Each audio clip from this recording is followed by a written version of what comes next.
Hello, this is Freethought Forum, a program by the Atheist Society of Knoxville and the Rationalists of East Tennessee. I'm Larry Rhodes. And I'm Joe Barnhart. And I want you to know, if you don't believe there's a God, you're welcome. You shouldn't be alone. If you do believe, you shouldn't be alone. If you're an agnostic, you shouldn't be alone. So here in East Tennessee, we have a group of free thinkers and atheists and agnostics and questioners. And this program is for them and people who are curious about living a free life without supernatural beliefs. Right. Check your microphone. Do you have it? Yeah, it would help, Okay. wouldn't it? Yeah. This is a call-in show. However, we only have one phone line, so if you can't get through, we invite you to tweet us. Send them to @FFTVKnox. That's @FFTVKNOX. Yeah, the Rationalists of East Tennessee have monthly activities of the first and third Sunday mornings, usually lectures and discussions, round table discussions. And the second Sunday is book club. And the fourth Sunday is a reflections group coming together, often with a potluck dinner, which are often very interesting. Mm-hmm. At a member's home. The member's home, yeah. Cool. The Atheist Society of Knoxville is a fun meetup that often meets at a bar or restaurant. Tonight's meetup is at Barley's Tap Room and Pizzeria in the Old City for happy hour, after the show for food, drink, and conversation. On Friday, we will meet up for happy hour at the Beard and Beer Market. To find us at either one of these places, just look for the silver-jacketed copy of The God Delusion standing upright on the table. Okay. Today is July 30th, and we'll be talking about science and objectivity. This is Dr. Joe Barnhart who will discuss that. He has a PhD in religion and philosophy. But first, in the news.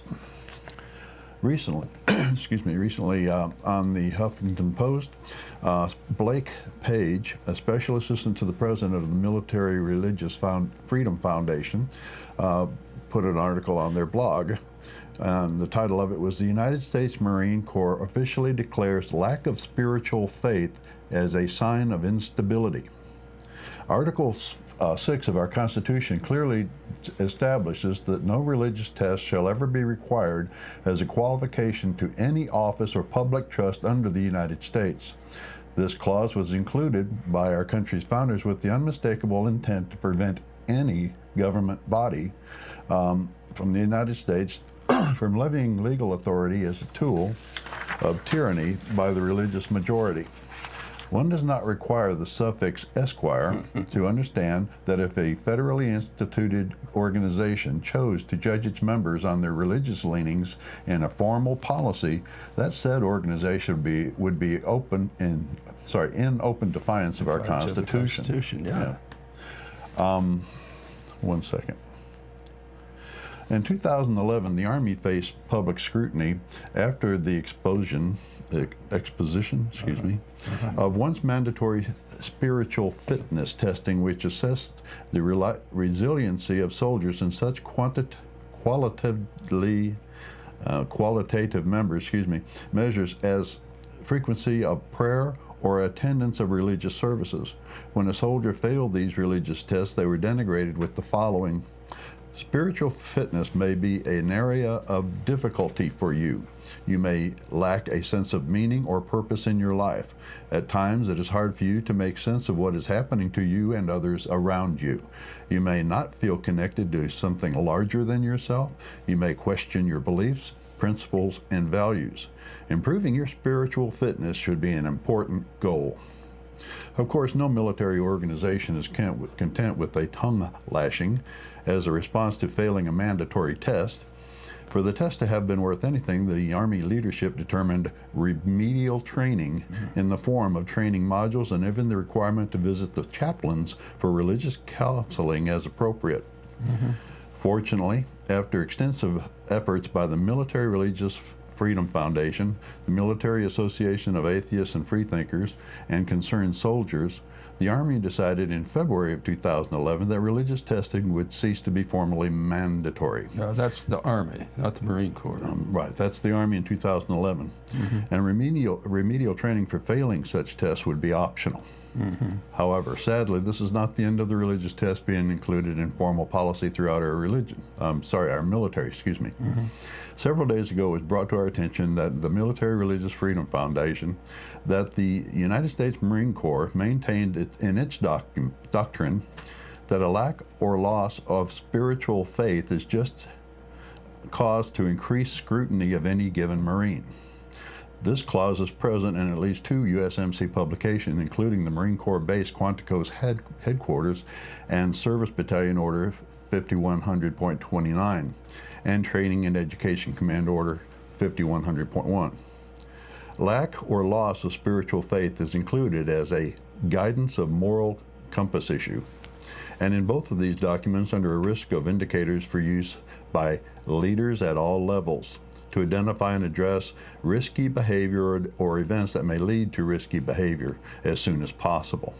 This apparent character flaw is juxtaposed with such things as lack of courage, history of psychological hospitalizations, past or current substance abuse history, and being labeled as antisocial. In the simplest of terms, it is the current official position of the United States Marine Corps that those who do not profess a religious belief or choose to leave their religion are to be considered a potential hazard to themselves and the Corps and be placed under greater scrutiny than their peers. The documents go on to include directives on how to convene a Force Preservation Council with the mission to evaluate and assist Marines that are identified as high risk through the checklist of undesirable traits such as lack of religion. After receiving notice of this inquisitorial policy, the MRFF notified the Executive Deputy of Training and Education Command, Jeff Bearer, of the clear constitutional failure of this organization's standing policy. And as of now, Mr. Bearer has neither responded nor acknowledged receipt of the message. In the same manner, we dealt with the, this is of course the author speaking. In the same manner, we dealt with the Army spiritual fitness training, the insistence by chaplains that non-believers make inferior warriors, and the never-ending message of hate leveraged by certain seditious officers. MRFF will not stand down until our Marines are free to serve without having their reliability brought into question through unconstitutional policies of religious testing. And all I can say is hear, hear. Well, the danger of this is that if they continue on this path, it's just make the Marine Corps just another cult, you know, where you lose your identity and you brainwash people. I mean, that's a clinical definition of a cult. And I don't think the Marine Corps wants to get into this. Well, they're not equipped for it. One of the biggest things about a cult is to cut off your means of communication about certain things to the outside world and your family. That was a main complaint against the Moonies. And the military has that power. They are an arm of the government, and if the government has that power, they can, then they can make you think what you want them, what they want you to think. That's brainwashing, and they have complete power over you. And that's why we can't tolerate this type of thing as a country. And you don't need a government agency defining the word spiritual. Right. I mean, we've seen that happen in Europe. And you had one group defining it in one way and another group another way, and then they went to war with each other. The Marine Corps is good at killing people and doing other things, but in this particular area, they're not particularly notable. No. So this is a call-in show. The topic today is science and faith and objectivity. The number's at the bottom of the screen, and the phone lines are open. Joe, would you like to go ahead and jump into your topic? Yeah, the objectivity. Objectivity is a very difficult word for all of us because we all have our biases. And the most honest thing to do is to say we all have our biases. And then so when we talk about objectivity, some people say objectivity is to have a neutral point of view, which seems like a contradiction because if it's neutral, it's not a point of view. Yeah. So let me pose this, see what you think, Larry, is Objectivity is basically having multiple biases or multiple points of view that are all of these views that are relative to the topic are well articulated and spelled out accurately. And that's the first step in objectivity, is an accurate and fair representation from the inside point of view. Now that takes discipline. Okay, and we have our first phone call. Would you like to take that? Well, let's try that. All yeah, right. Go. Welcome to Freethought Forum. Please pay strict attention. Go ahead. Apparently we lost him. Okay, and the second point of objectivity is you have these multiple viewpoints, and then you have each one open for critical analysis, for consistency, and just ordinary common thinking of logic and consistency. Yeah, they need to be logically sound. And the evidence. I mean, the same as people do in a jury. And they need to be built on a solid premise, because you can start off with a faulty premise, go logically right through your argument, and end up with a flawed conclusion. Would you say even our premises can be open for critical analysis? Sure. Oh, yeah. Have we got a caller coming in again? Yeah, let's try and see if it comes in this time. Yeah, try it. Go ahead, our caller. We're getting a busy signal on the line. Sorry, that did not work again. Okay, we'll just have a little technical difficulty here. We'll just keep waiting. Okay, now objectivity then means partly looking at other points of view, and clearly and objectively means clear presentation of a view if you don't believe in it. Now that's hard to do. That's why in the colleges, that's called a discipline.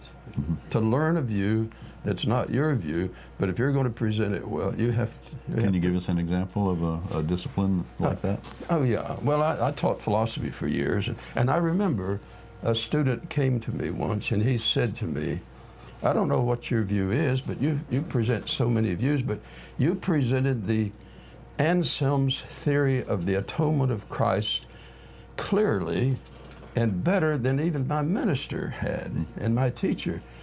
And he said, but I don't know whether you believe it or not, because you present all these other views. Well, it's your job to give them all those and I different explained views for to their own him evaluation of it. that he was a student paying tuition, and part of his money went to my salary, and my job was to do that, to make it clear and not obscure the view. Right, and give him the options of seeing all the views that are out there, not just center on one. Welcome to Freethought Forum. May we have a name or a nickname? This is Pauline. Pauline? I wanted to bring up the subject of Noah's Ark, since this is about science and faith compatibility. All right.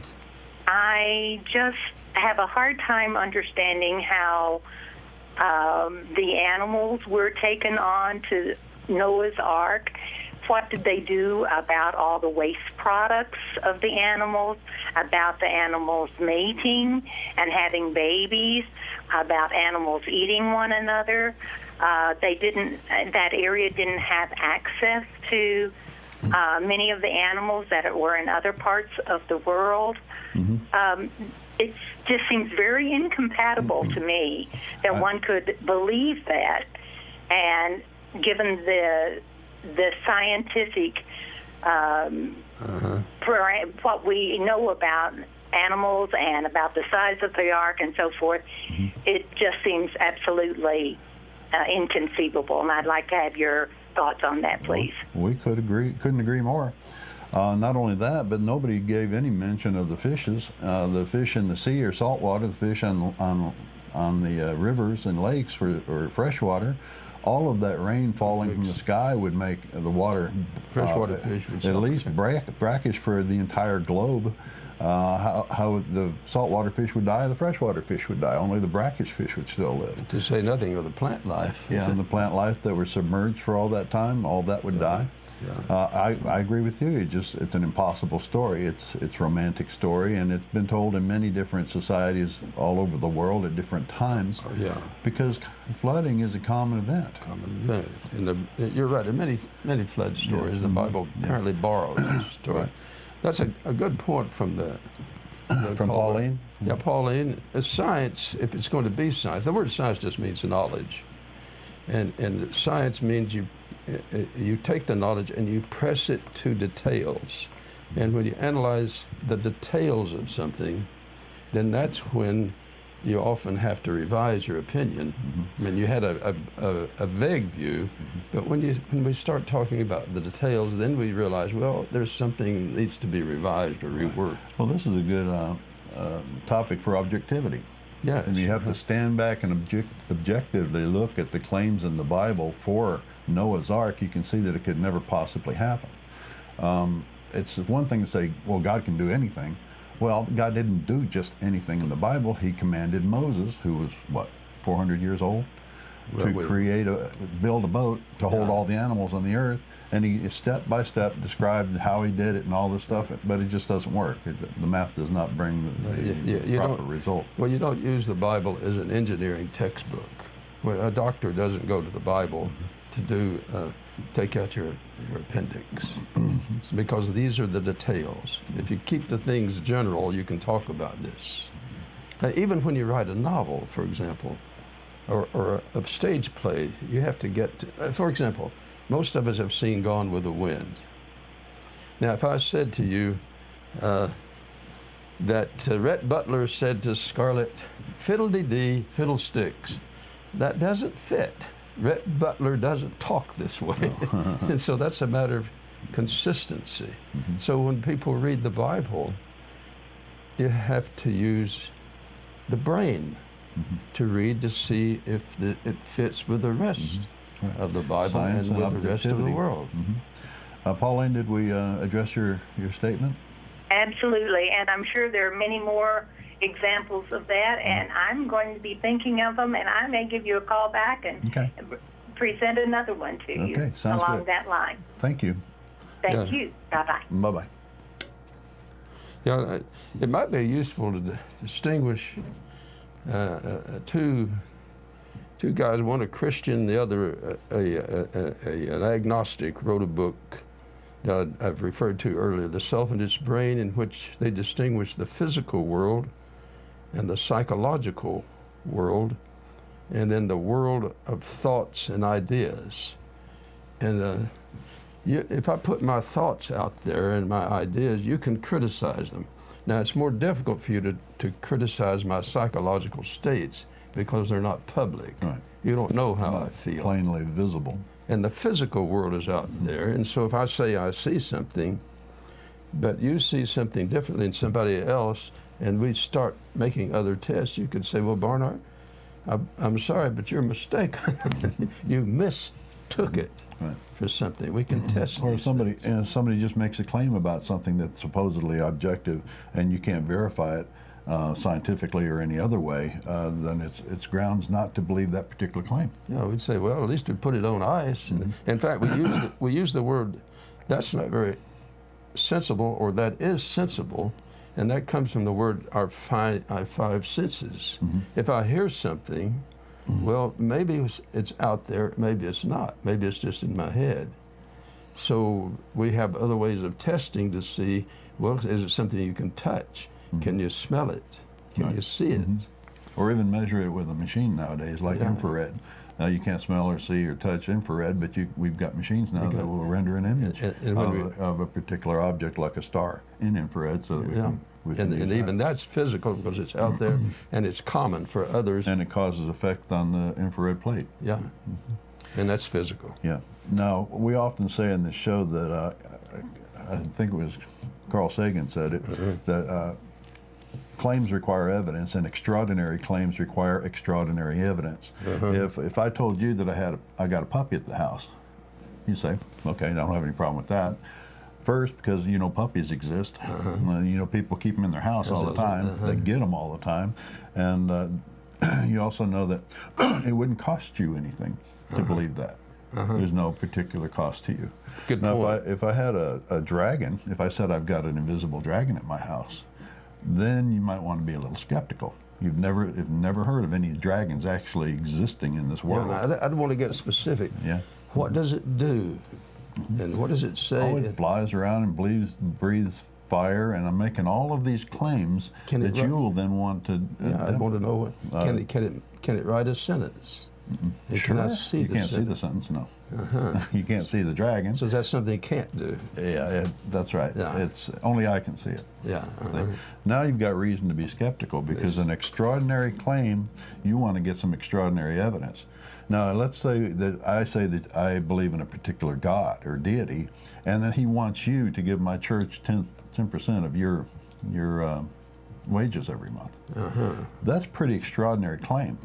And believing it is going to cost you something. Cost you. And it may even cost you in certain religions, it may cost you your own life, like suicide bombers.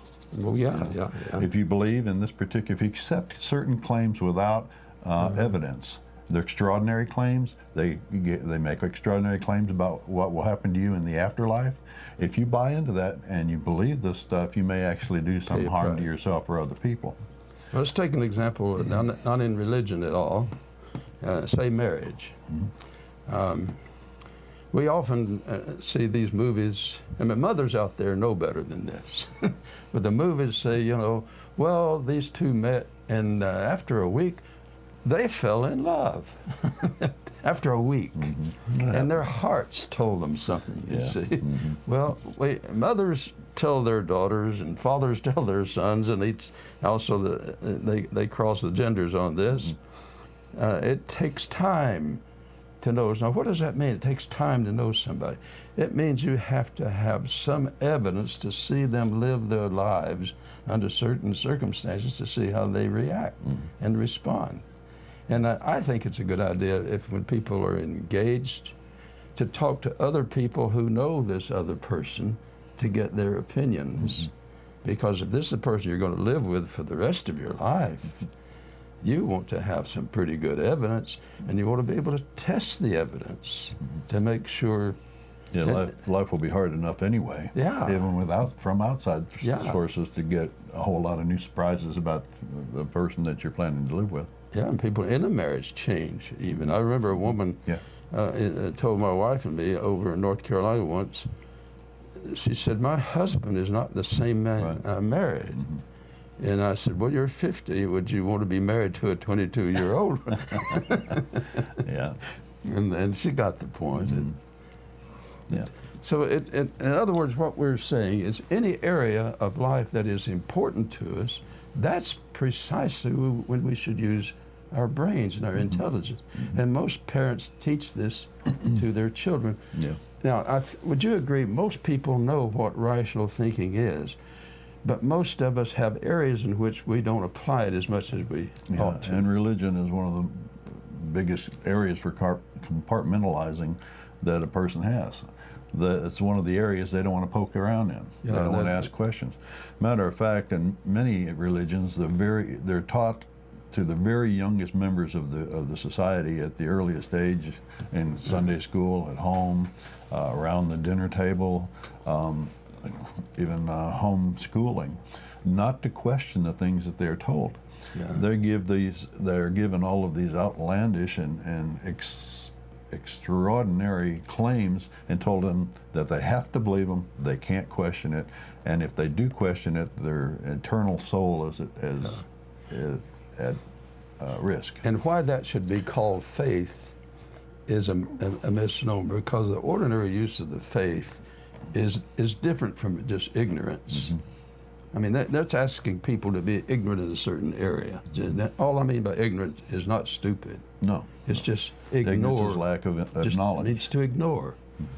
And faith is an area in which all of us have faith all the time, which is not to say that we have faith in things that don't make sense. In fact, what we hope is to have faith where it is sensible to have faith. Right now, I'm talking to my insurance agent, two of them. The reason I'm talking to two is I want to test to see if what one says, the other can find any difficulties. I want to go back and forth and compare them to see if there's consistency and if the information they give matches up to what they say.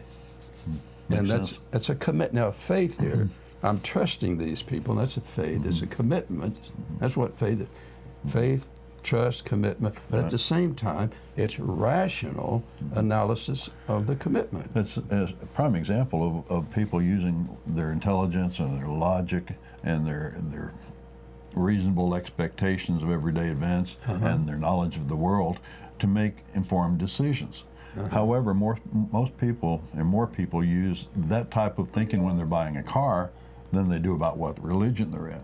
Because they received that information at such a young age, they didn't question it then, and they're not going to question it now. And every one of their friends, their coworkers, their preacher, even their boss, a lot of times at work, are telling them that if they do question it, they're in for a lot of trouble. Never mind the afterlife. This life, you can lose your family, your friends, your finances. Jerry DeWitt was talking about that week before last, about that he lost pretty much everything when he finally came out of the atheist closet and told his family and congregation that he no longer believed. And then he lost his job, and he was working for the government at the time. Now, if he was working for the government, he should not have lost his job from the government. Now, if he were a minister, they had a right to say, well, you're no longer in our viewpoint. Right. But if he's working for the government, the government has no right. Well, I think what they did was they just made the job, cut him off from everything that he really could do, and then he had to quit. That's brutal. It's intimidation. That's not the golden rule that I learned. No. By the way, here's a book I think would be interesting. It's written by a minister, and it's an Assemblies of God minister called God Told Me to Tell You. And it's an example of using reason to critically analyze the faith healers in his own religion. And he uses the word science here to indicate that there ought to be more scientific analysis of these faith healers who make all these promises and claims and never report their failures. Right. Now, good science keeps good records of their predictions because they want to be able to know if their predictions come about.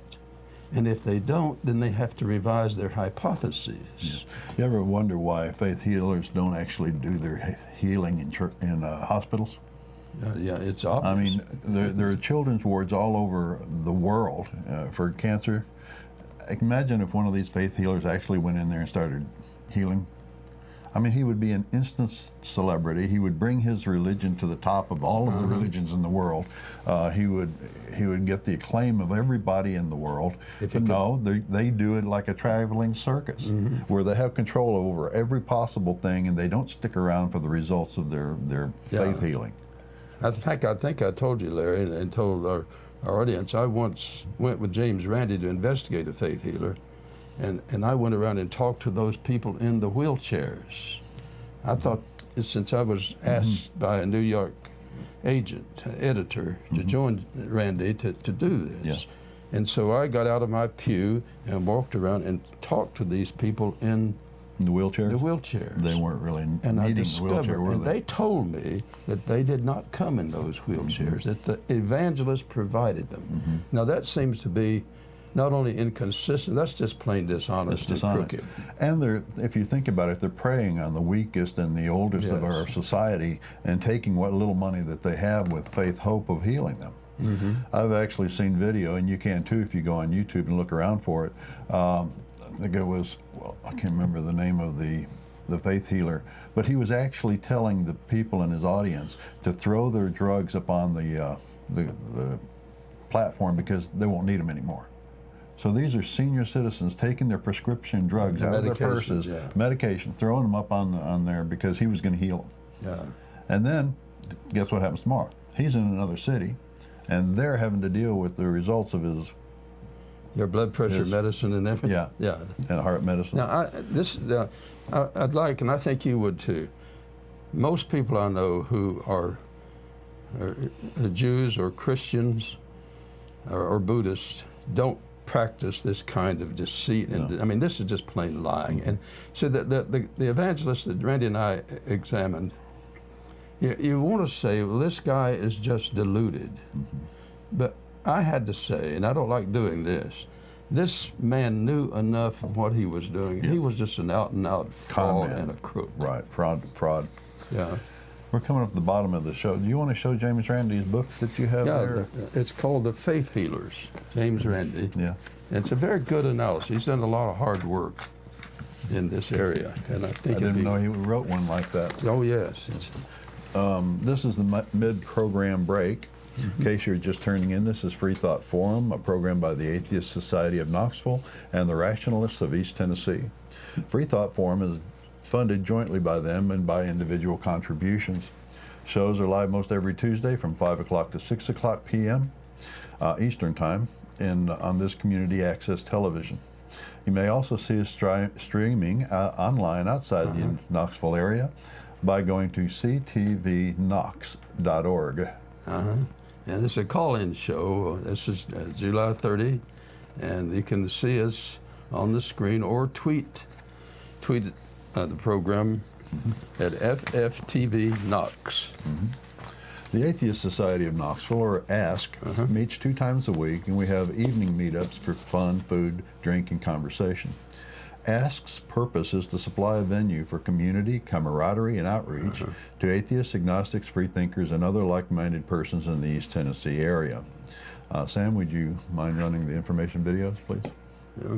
Are around the Knoxville area and are questioning your religious beliefs or simply believe in one less God than everyone else? Well, you're not alone. The Atheist Society of Knoxville is a fun and friendly group of people just like you that meets twice a week at a bar or restaurant. We meet every Tuesday night following the show at Barley's Tap Room and Pizzeria for happy hour. You'll find our group either inside or on the patio. Look for Richard Dawkins' silver-jacketed book, The God Delusion, standing upright on the table. On Fridays, we meet at Agave Azul or the Beard and Beer Market. But if you plan to preach, proselytize, provoke, or punch, please don't. We all question what we believe at one point in our lives. If this is the time for you, come join us for food, drink, conversation, and fun.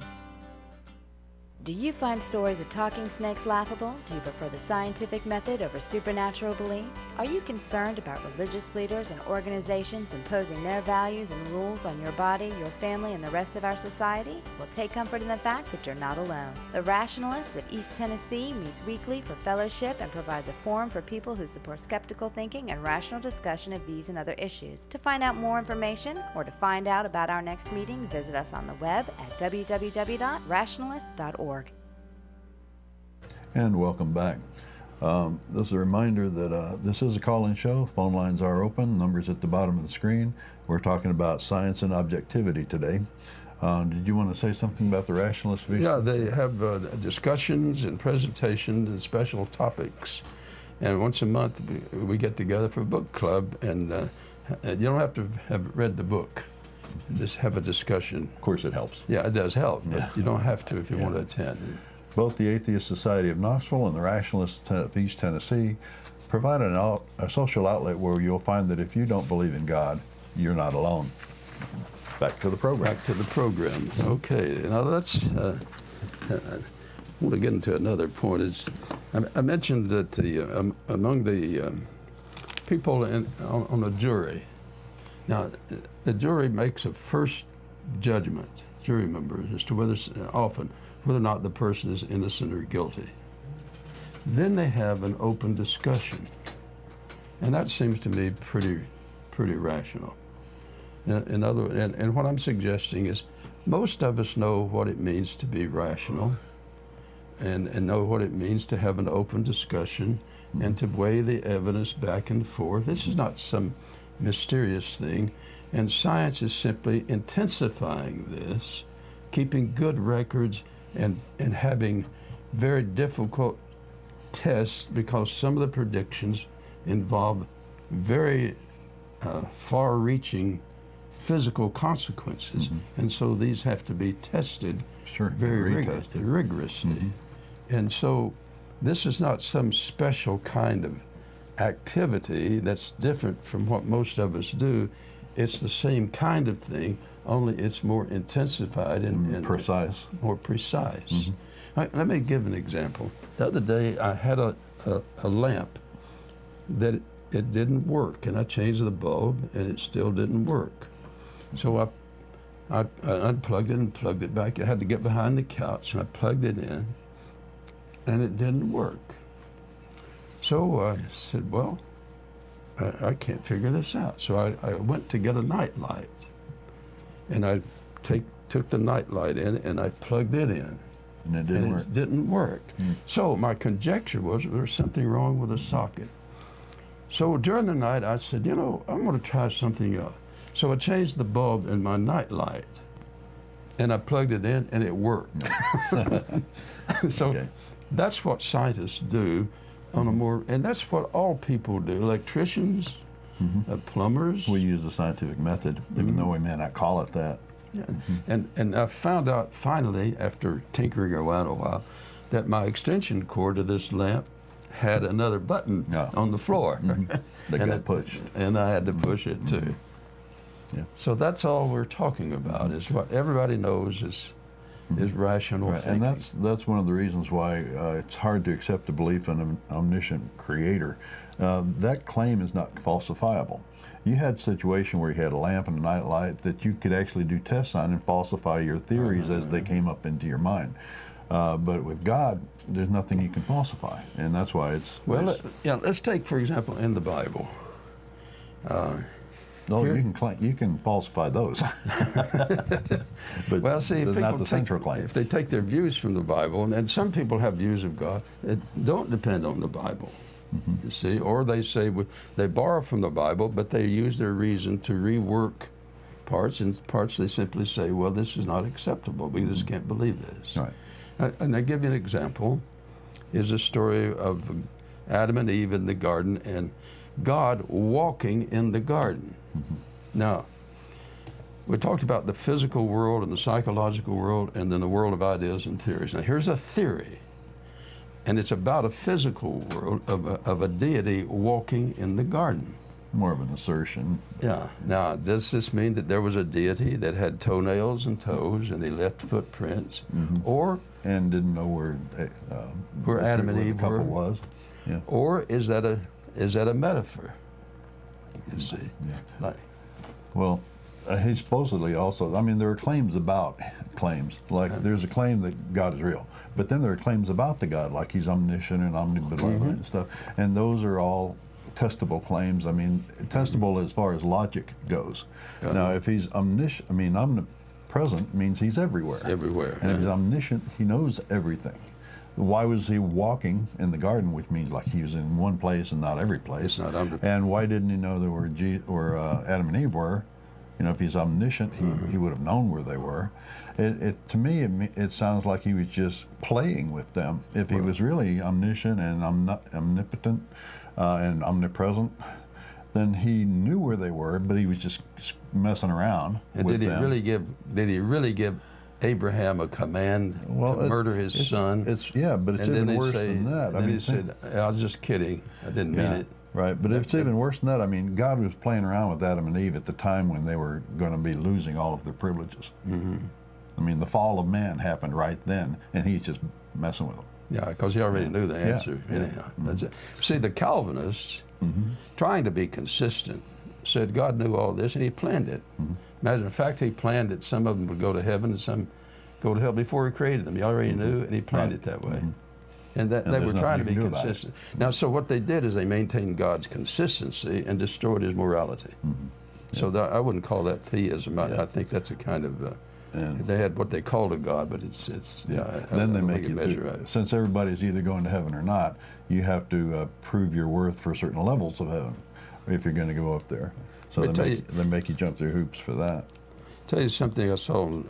Rick Warren is a minister out in California. And he was being asked a question about Mormons, whether or not Mormons were Christians.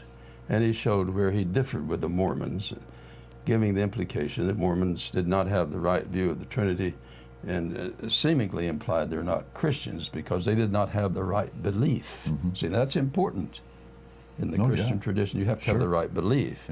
Now, they asked the question of Rick Warren, do you think dogs go to heaven? Well, here you see his heart working more than his head, and trying to, he was not consistent. He was saying, yeah, God, he says, I can't imagine my dog not being with me in heaven. Well, you can understand a man like this. But what he didn't realize at that point is his premises as an evangelical settlement. These dogs will go to heaven, but these Mormons No. and these Hindus and these Buddhists and others who don't hold the right beliefs, And all the Jews that were killed in the Holocaust. they go to hell. Right. And that seems to me to be, there's what I mean, and what I think you're meaning is just ordinary, simple, this is just inconsistent with just Right. elementary Christian ethics. Right. So that parts of the Bible is not consistent ethically with other parts of the Bible. Drowning all of those children in Noah's flood, if that were real, that would be so immoral that we would arrest someone to do that as being a moral pervert or just insane. For sure. Like, we have about 18 minutes left in the show. Phone line's still open. The phone number's at the bottom of the screen, and we welcome your calls. You mentioned the word expectation. That's basically what we mean when we have faith or belief. We expect such and such. Yeah. Reasonable expectations, what I call everyday faith. Yeah. Like when you step on the brake, you expect it to slow your car down. You get on an elevator and hit a button, you expect it, you have faith, quote, it will go up. But I'm using quote. But I faith agree. I in think those you're words. right. However, we have years of evidence, years of experience backing those particular expectations up. Now, if you look up faith in a dictionary, you'll see several different definitions for faith. One of which is religious faith, and that's the one that I usually, in my writing, I usually capitalize with a F, capital F in the front of it, as to set it apart from regular, everyday expectation faith. Religious faith is believing things without evidence, or having faith is believing something in the face of contradictory evidence. So, I mean, it's not logical, rational. It's a type of faith that can get you into trouble pretty quick and over a long period of time as well. When I was a kid in high school and junior high, I had a Baptist Sunday school teacher. She was teaching adult class, but she was a neighbor and a very dear friend of mine. And she talked to me about the devil. And I thought it was kind of interesting. It was my neighbor. And she said, Joe, don't be passing the buck to the devil. You got to make decisions. And as we talked, I realized this Sunday school teacher did not believe or think there was a devil. There was Joe and Janie, my sister, and my brothers, and me, and my neighbors. We made decisions, good and evil. Here we got a call coming in. Hello. Speak to us. Yes. Can you hear me? May we have a name or a nickname, please? Yeah, Forrest. Thor? Forrest? Yeah, go ahead. Okay. What you're talking about here today is it seems like you are talking about how science uses proof and evidence and all to come to some sort of conclusion, and you appear to be making a correlation between that and a religion that does not use the same sort of reason and all, but somehow uses tradition and books. It generally uses old books and assertions. Go ahead and finish your point now. Go ahead. Thank you. Anyway, what I'm calling about is, since you all are atheists and you're talking about science and all, are you telling me that science leads to a disbelief in any entity, or is it what you seem to be pointing out, which is the education in science and rational thinking and all that you possess lead you to think that particular religions that maybe have particular traits are in error or false or whatever? Okay, that's a real good analysis there. A damn good question, if you ask me. Yeah, pardon your language there. Okay. I like this approach. If you can pardon my contradiction here, I dislike grand generalizations, although that's a grand generalization. And I think this is what the callers. Wait a minute. Did you say I'm making a grand generalization? No, I was making fun of myself. My mistake. I'm sorry. Well, I just didn't make it too clear. Don't worry. But anyhow, I think you're raising a good point. I grew up a Christian and with some very good Christian people. I went to a Christian college and was very pleased to because it was a good school. Carson Newman University is a very good school, and I had very good teachers. In fact, I met a woman there, and after 4 years, we married. Oh. And we're still married. That's been 60 some odd years ago. Wow. So, Excellent. and I went to a Southern Baptist Theological Seminary, and my views changed. I remember a Unitarian minister once said to me, trying to address our callers' comments, said to me, "Joe, you don't make any drastic changes. You modify piecemeal, bit by bit." And I think this fits with what this caller is saying. That most revisions are made on little things, bit by bit, and then over the years we look back and see, well, we've made major changes. And the old question is, and I think that our caller will understand and appreciate this, how many modifications in a boat, when you're repairing your boat and rebuilding it, how many changes do you make until it's no longer the same boat? Yeah. And I don't know the answer to that one. Well, my take on this, Thor, is that I like to believe, like Matt Dillahunty says all the time, I like to believe the most true things and the least false things in my life. It generally leads to better results in my life. And if you use a scientific method in your own day-to-day, if you use rationality, you use logic and reason, then you tend to believe more true things than you do false things, and it leads to a better result. I know some theists who believe they're God, but these are very complicated issues. I realize. I don't want to oversimplify because that's easy to do.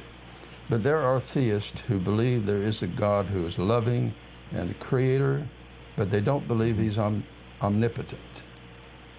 They think that God has what they call the non-rational given, and he cannot simply create hocus pocus.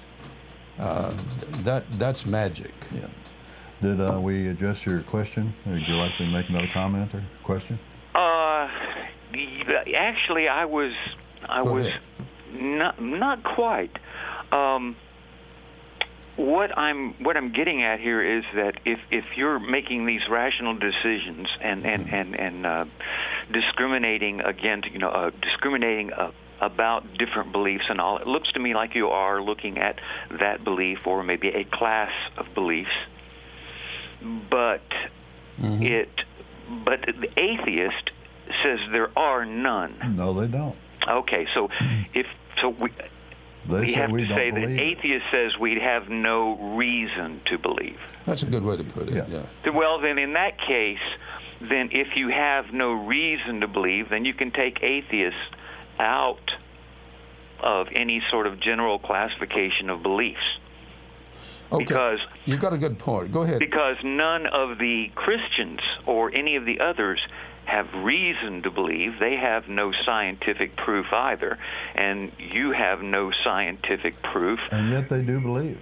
Yet they do believe, and yet you do believe in an opposite thing. But you're claiming science for it. Now, what are you claiming? I missed your point. What's your viewpoint? Oh, I didn't have a viewpoint. I was asking about how the atheist uses science to get to the point where they are. Okay. And it seems to me that they are eliminating this and they're eliminating that and they're eliminating this, and then they make a grand leap to now I'm eliminating everything. But as Larry everything. I don't know what that means either. Can you spell that out? Because right now it's nonsense. I believe don't know what it means. Most of the things that you believe. I just don't believe in a supernatural creator. I believe 90% of the things you do or more. Right. I'm sure. So be clear now what you're saying, because I can't follow it. It seems to me like atheist I'm rejecting all of them, even if I haven't heard of them. I'm rejecting any sort of supreme being. I'm rejecting any sort of origin, any sort of God. Would that be correct? No, we don't reject the origin, the Big Bang theory of the origin of the universe. Okay, It may not be exactly right, but it's the best explanation we have right now. That's a belief. Let me say what I think you're saying. Yeah, Joe, I could use some help here with trying to straighten out whatever's in my head. Well, it's you know, listening is hard. You know, all of us have a hard time. So when I'm trying to listen, I think I'm hearing you say, nobody has entertained all theories about, you know, the cosmos. There are all kinds of theories out there that are possible that none of us have thought of. So I can't say that I've rejected all of those since I haven't considered all of them. Yes. And if that's what you're saying, I'm in perfect agreement with you. Yes, you're absolutely right. I don't know. I've met people before, you know, that said, well, I used to be a Christian, but now I'm an atheist, or vice versa, or whatever. But what they're doing is they're rejecting Christianity. Well, and then they're going all the way over here, to skipping over every other possibility, as you said, and arriving at atheism as their. What if you think of this? Of all the options that say that we have considered, and I'm just saying we because some of us have considered others that others hadn't thought of, and I'm sure you've thought of things I hadn't thought of. So let me speak personally. Of all the options I've considered, naturalism to me makes more sense than the others. Now, if you put on a scale, I would say naturalism would be first, and then panentheism of Charles Hartshorne would be second. Well, I think I have a vague idea of what those things mean. Okay. I call myself a deist, which is accepted by the Rationalists of East Tennessee. At least it was one of their handouts, and also by the ASK there. At least one of your hosts once mentioned welcoming deists. But that's what I am. Okay, I like that. In fact, let me encourage you to look up Charles Hartshorne. Panentheism. He preserves all the advantages of deism, plus some of and also has advantages that deism doesn't have without supernaturalism.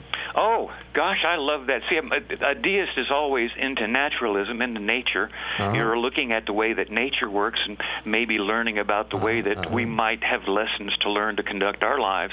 But that I will definitely do that. Charles Hartshorne. Yeah, I'll definitely do that. It seems to me I just like this position better. Well, Thomas Jefferson, George Washington, James Madison. Madison's a great hero of mine. I'll have well, they're all my heroes, and they were all deists. And the way that's the reason I became converted to deism. You know, I was watching the show and the thing, and I thought, well, hell, I'm going to be one of those. No, I don't really heaven, you're going to be one of those. And you know, and I'm perfectly willing to burn anyone at the stake for not being a deist, if that's what it takes to prove my loyalty. But it's a personal decision. Okay. Well, there's only a few minutes left, and I'm sure there's somebody else that I'm taking time from. And I'm glad you called in. It's very useful. Call in anytime. Very useful. Bye-bye. Bye-bye. Yeah, I think it would say, nobody knows all the views, but all the views that are available that we've examined, then we have to say, well, this makes more sense than this. Here's a second one, though. That makes good sense, too. It gives me comfort to know that you're a PhD in religion. You looked at a lot of them. Well, that's what I got paid for. Yeah, but you've pretty much reached the same decisions about them that I have. Now, I have a lot of respect for my seminary teachers because I saw they made a lot of modifications of their religion in great detail. It's greatly different from the religion, from the religion, say, of Jerry Falwell. It's not even the same league at all. In fact, I subscribe to Baptists Today, and I'm convinced that their critique of fundamentalist Christianity is more profound than most atheists' critique. Really? Because they're inside finding the contradictions, and they're good at it. And we have time for maybe one more phone call. Yes, let's hear. We've had some good calls. Please, go ahead. Welcome to Freethought Forum. May we have a name or a nickname, please? Yes, my name's Michelle. Michelle. Speak good and loud, Michelle. Nice to meet you. Do you have a comment or question? Okay, yeah, real quick, like, I don't find science and faith compatible at all because, first off, I'm epileptic, and my stepmother drove me to church, drugged me to church, literally, whether I wanted to go or not, up until I was about 5. And they said that I was possessed by the devil. Right. And then I have an older daughter. She's 19. She has a hereditary blood disorder which requires blood transfusions. These crazy people tried to tell me to pray for her and she would get better. Now, without the blood transfusions, she would die. Right. And then these crazy Jehovah's Witnesses, who I guess were trying to recruit people, came and told me I was going to go to hell and my daughter was going to go to hell because we were accepting blood transfusions to save her. So I just don't think the two can be very compatible. Would you agree that there's a difference between just ordinary faith and blind faith? Oh, yes. Okay, so let's don't just make a general notion that faith is all out the door. You're talking about specific beliefs and claims. Right. And you don't want to throw the word faith out of the dictionary. Well, no, I have faith in people and the goodness of people. I have faith in some people. I agree. Well, yeah, you have to judge the individual on their past experience. And you would not have faith in me as an airplane pilot. Well, not if you can't fly a plane. Well, you'd be a nut. Yeah. I'd be a definitely. nut. Okay. But I think we can agree that we're talking about religious faith here, and that's not the same as regular everyday expectations. The word faith, I mean, the word religion means bonding in one Latin definition. And so there are some religions that are just bonding. They're not supernatural, but they're still religion. They're more philosophies. They're more like but they also have commitments and devotions, and they minister to each other in hard times. And I think this makes sense. And if that's a religion of bonding and a community, that's what a community is. Yeah. Then I'm all for that. But you can also use logic and reason inside that community, and make sure that the community doesn't get all out of whack and go to Jonestown. Exactly. Yeah, that would be bad. Yeah. But there's definitely a place for that type of interpersonal faith, when you believe in your fellow man and humanism and compassion. I think there's definitely a place for that. But it's a natural expectation. It's a natural belief in your fellow man. It's nothing to do with supernaturalism. Yeah, we don't communicate with spirits. Well, thank you for calling in. We've had good callers in today. Very helpful. We had one man call in, said he read the Bible 48 times. Thank you, Michelle. And thank you. Are you local? I live in Cosby, so I'm a pretty good distance away, and I'm about one of the few atheists up here, so you can imagine what I go through. That's beautiful country. That's beautiful country up there. I've been there. Well, yes, it is. It's beautiful, and it's just it's a nice place to live. I had a cousin sold a lot of sugar during the Second World War in Cosby. Well, thanks for calling in, Michelle. We'll be here next week and every week at 5 o'clock. Oh, I watch weekly. Okay, thank you. Great. Thank you. All right. Nice talking to you. Bye-bye. Bye-bye. Bye-bye. Oh, that's nice. I got lost in Cosby once, and that was just a nice experience. It was so beautiful. Yeah, I ride up there on my motorcycle every once in a while. It's really pretty. Well, we've got about 45 seconds left to go. It's time to start wrapping things up. Get out your pen and paper.